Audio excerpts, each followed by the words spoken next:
think Alexander the Great was the best king in history. That's why he's known as Alexander the Great. No, you're wrong. Joseph II was the best king in history. He was the most unselfish king. I think you both are wrong. Lalitaditya was the greatest king of all. Lalita what? Lalitaditya. He was known as the youngest king of Kashmir. How do you know? His stories were mentioned in Kalhan's Rajtarangani, the first historian of Kashmir. Ooh, cool name. Do you want to find out more about him? Sure. Kashmir, the northern Himalayan region of the Indian subcontinent, got its name from Kashyap Rishi. In the 8th century, Karkota Empire established themselves as rulers of Kashmir. Kashmir grew as an imperial power under the Karkotas. The dynasty was established by Durlabhardhan. Chandrapira was succeeded by Lalitaditya Muktapira.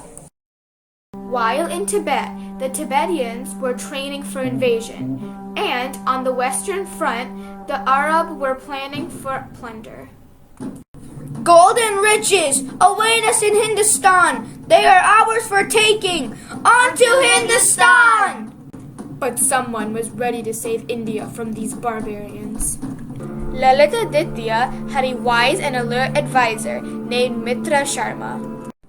Maharaj, Mumuni has sent one division of his army to Ganjot and is marching towards our city with the other. Good. That will make our task easier. We shall attack him and make sure he thinks twice before setting foot on our soil again. Mumuni thought that he could defeat Lalitaditya in no time and conquer Kashmir, but little did he know that Lalitaditya himself led the attack. The valiant Kashmiri soldiers routed the barbarians in no time. He proved himself to be the dynasty's strongest leader. Mitra Sharma, all celebrations must cease now. If Kshatriya's sword remains unused for long, it gathers rust. Lalitaditya realized that by his conquest, he can bring small kingdoms together to make one united front against Arabs and Tibetans. His expansions were thoughtful and not just barbaric expansions. Lalitaditya's Digvijay began with the subjection of the hill tribes. Glory to Raja Lalitaditya! Lalitaditya's Digvijay began with the subjection of the hill tribes of Kashmir like the Daradas, the Kambojas, and the Tukharas. In the land of the Tukharas were Turks. Lalitaditya came across an extremely intelligent Turk Buddhist named Chankun. Will you become one of my ministers, Chankun? It would be an honor to serve a monarch like you, Lalitaditya. After this campaign, Lalitaditya turned his attention towards the kings of the plains, of whom Yashovarman, the king of Kannauj, was the most powerful. Our armies are well matched, Mitra Sharma. We have the upper hand, no doubt, but the soldiers of Kannauj are by no mean warriors. Isn't it a pity that they have to be slain? That lies in our hands. As I declared war, so shall I call for peace, Mitra Sharma? A messenger carried Lalitaditya's peace proposals to the opposite camp. Yashovarman of Kannauj was the most powerful king of central India. He was a brave warrior, and he has the credits of crushing the Tibets when they tried to move against central Indian kingdoms. Although he fought well, but Lalitaditya was unstoppable.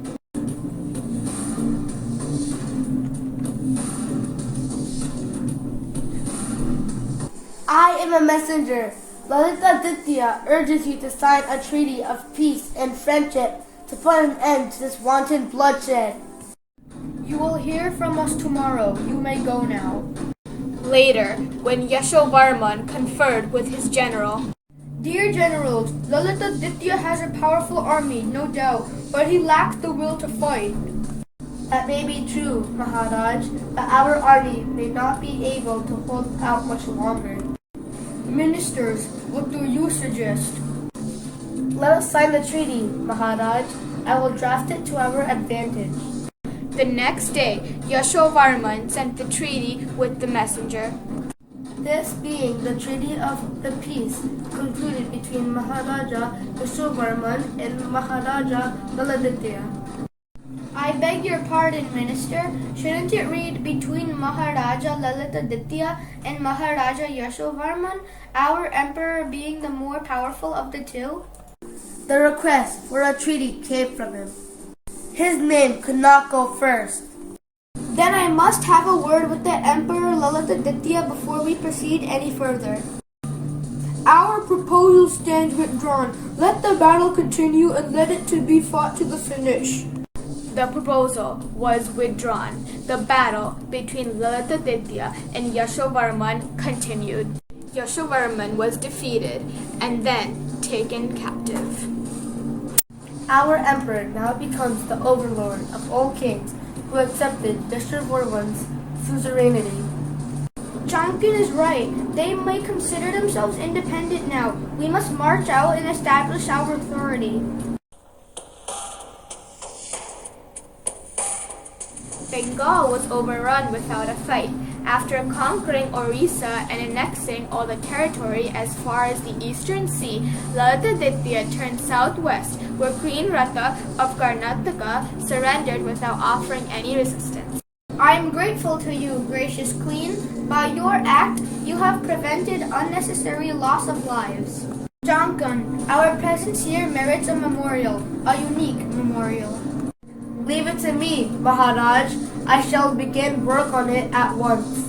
Jonkin chose to build a temple in which he employed a rare device. The idol lies in mid-air. It's a miracle! It is no miracle. The pull of two powerful magnets, one in the roof and the other in the floor, keep the idol suspended in midair. The idol represents Lord Narsimha killing the Asura Hiranyakashipu. Neither on the earth nor in the sky. Marvelous! From Karnataka, Lalitaditya turned northwards. On the homeward march, he annexed the kingdoms on the Konkan and Dwaraka on the western coast. A tedious march further northwards brought Lalitaditya's forces to the borders of the Great Desert. The stronghold of the desert chief lies straight ahead, but this desert is deadly, Maharaj. That will take us over 100 days. There is a short and safe route right through the desert, but it is not known to me. We will leave our elephants behind. Water is scarce even along the long route. We have an arduous journey ahead of us. Water the animals and let the soldiers take some rest. The camp was pitched, and the attendants watered the horses and elephants. The next morning, Who is that staggering out of the desert? Let us go and find out. Please take me to King Lalitaditya immediately. Why are you here and in this condition? I am Dharmapriya, the minister of the desert chief. I advise my king to surrender to you in his own interest. How did you survive? The thirst for revenge has kept me alive. With my help, you can defeat him with ease. There is a little-known route through the desert. With my guidance, you can take the enemy by surprise in 15 days. Should we accept Dharmapriya's offer, Jonkin? He is a stranger. I would be cautious, Maharaj. Dharmapriya led Lalitaditya's army into the desert. However, on the 15th day, We have run out of water, but the end of the desert is nowhere in sight. Dharmapriya, 15 days have gone by. How far is it from here? Do you mean the realm of my chief, or the realm of the jaws of death? O conqueror of the world, I mutilated myself to trick you into entering the jaws of death. I am loved by my master, and I am willing to lay down my life to save his. But who will save you, O emperor of the world? I will kill the deceiver. No, you will not. I admire his loyalty to his chief. I am invincible. It is you who will be without a savior for all your loyalty. In the next few days, the scorching heat of the desert started taking its toll. At the foot of a sand dune, something caught Lalitaditya's attention. He saw dried blades of grass. Lalitaditya hurled a spear into the ground with all the force he could muster. A few particles of sand were stuck to the blade of the spear. Lalitaditya made his soldiers dig up the ground. The soldiers jumped in joy, for they found water. Having quenched their thirst, Lalitaditya's soldiers marched out of the desert with renewed vigor. Stunned to see them come through the desert alive, the chief meekly surrendered himself. Lalitaditya roared, "Now on to Punjab, my men!" The campaign had been a long one, and his men were weary, but Lalitaditya was relentless. He led them until they came to a river. But Lalitaditya had no intention of letting a mere river come between him and the successful completion of his Digvijay.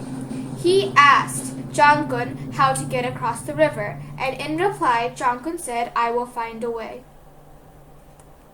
Jankun marched upstream and found the shallow point of the river. He said, "I was right. The army can cross at this point." After carefully testing the narrow, shallow stretch, Jankun led the army across the river. Taken by surprise, the Raja offered no resistance whatsoever. Having fulfilled his dream with the minimum of bloodshed, Lalitaditya returned to Kashmir. In Kashmir, Lalitaditya spotted ill-fed farmers. When Lalitaditya reached the farmers' fields, he asked Jankun if he could invent a device that would irrigate the fields. The device that Jankun had in mind were Persian wheels built on riverbanks to lift water to the fields. The problems of the farmers were solved, and the farmers realized that Lalitaditya has foresight and a fine sense of priorities.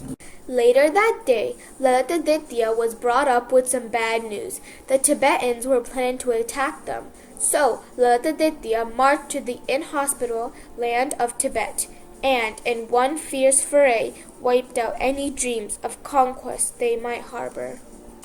While Lalitaditya was away in the land of the Tibetans, Mumuni, the Arab king, advanced to Punch. Now he was planning to attack him. Mumuni's army could not withstand Lalitaditya's well-trained army. Let them go. They are not willing to fight. Besides, a true Kshatriya does not attack the dwellings of people. Our dharma forbids it. Jankun was right. Mumuni returned again and again. Lalitaditya had to fight 3 battles before he could finally subdue them. Lalitaditya spent his entire life in relentless crusades to protect his land, its people, and its culture. Lalitaditya created a beautiful capital named Pari Haspur, located near Srinagar. He built the Sun Temple, which was an excellent example of Kashmiri architecture. Before taking sannyas, he gave his crown to his son Lalitaditya. He came to the throne at a time when the country needed him. He successfully defeated invaders. He brought everything together under the sway of one authority, the benevolent throne of Kashmir. What did you think about the video? Do you think that Lalitaditya was the greatest king of all? Yes, he is the greatest king I have ever heard of. I can't believe our historians abandoned him. Thanks for bringing this up. We owe a great deal to this amazing king, Lalitaditya.